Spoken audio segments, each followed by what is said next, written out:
Chatting it up here with Bill Cosby in town this weekend for big show over at Treasure Island. Good morning. Good morning to you, and I did not get in at 3. Okay, so that was a rumor.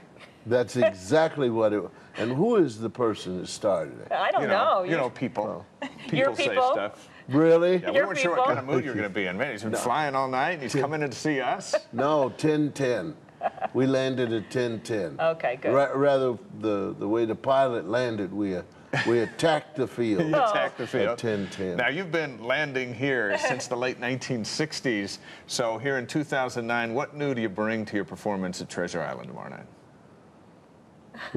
Subject matter is narrative, observational, and the theme is, as repeated to me by people who've come out of my shows, how did you get in my house? Oh, that's good. Yeah.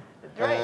And then the one that I especially like is when people say to me after seeing the show, you know what? I'm not alone. Yeah. I thought it was just happening to me. Right. I'm not alone. So I take these subjects that feel funny to me, and I write them. I write all of my material, Oh, wow. edit and perform it. So I just feel go. Yeah. Yeah. Yeah. So it's funny and it's a little bit of therapy too, because you feel It's like you're all not funny. alone.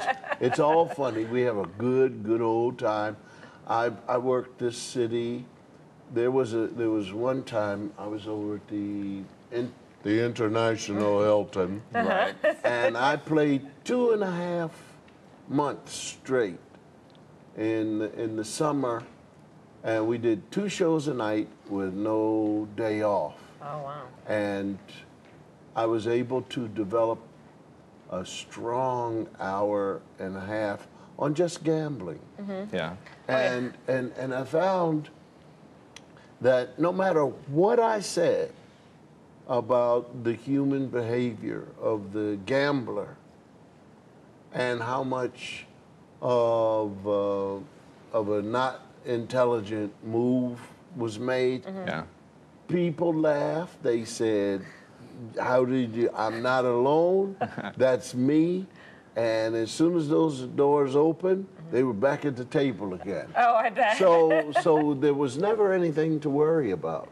What I've always thought about your career, and even the likes of a Jerry Seinfeld, is you're funny because life is funny. And if we all stop just to kind of recognize the scenarios going on around us, we'd laugh more often. And that's one thing you've been able to do, is say, hey, look around your house. There are some funny things going on. Well, a lot of funny. here's what happened. I wanted to be funny, and I was working, but the epiphany for me was in a restaurant.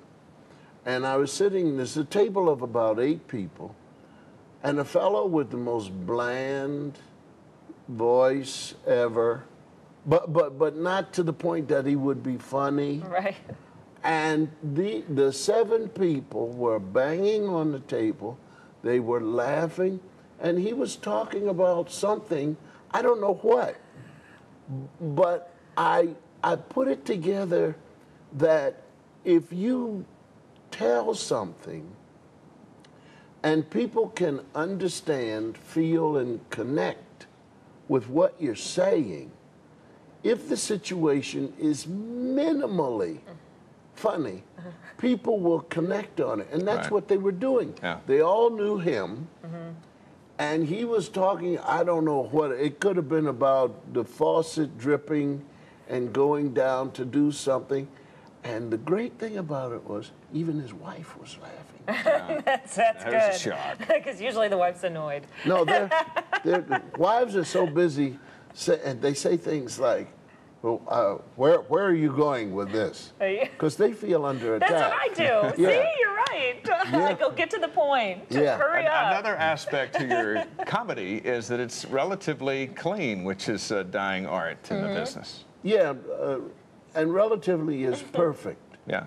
Because what is clean? Right. You know, there are things that I talk about.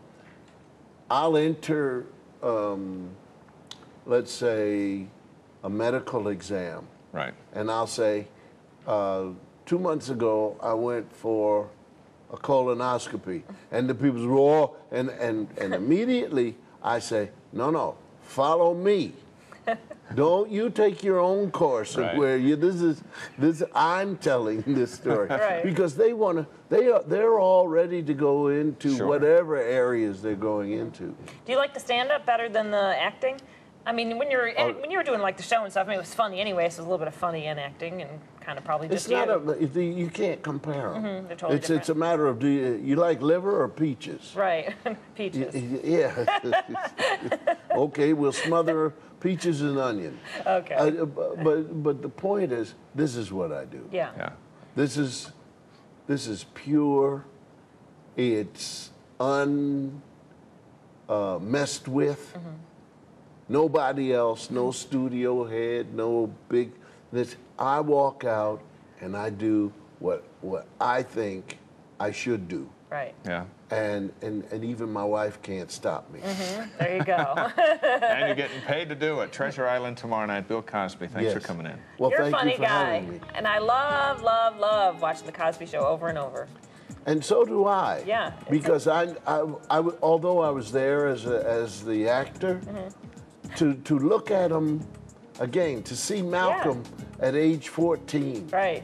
is absolutely wonderful. Yeah. Yeah. And I love the little boy across the street. It's my favorite. It comes over and sits on your lap. And Yes, him. but the funny story about him is he was hilarious because I wouldn't let him talk. Right. I just made him that kid that is a friend in the neighborhood and never talk.